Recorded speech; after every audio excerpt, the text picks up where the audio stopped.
one of the written answers you got recently from one of your key written questions, which was regarding the island's dependency ratio.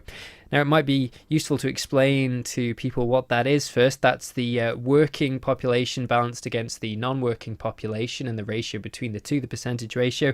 Now, the Isle of Man came out in this stat as quite high, much higher than some of our crown dependencies, but and higher than the UK, higher than the EU average. Is this something we should be concerned about? Well, it's a statistic, but it is a percentage statistic, and it's an internationally recognised measure of the pressure that working populations are under to support the non-working population. So in terms of that number, a lower number is better than a higher number. So the fact that we are considerably higher than our neighbours and other countries in Europe, I think really underlines the scale of the challenge that we have in terms of our demographic position. So what does the data tell us? Does it show that the working population has to, support the older and younger population, or can we draw any inference from it?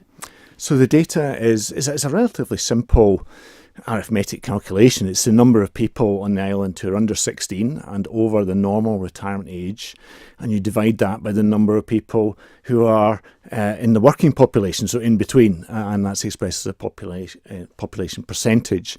So what that shows is, and clearly that it's a statistic, so there will be some people who are above the normal retirement age who are still working and earning and contributing to those who are classified as dependents, who are not economically active.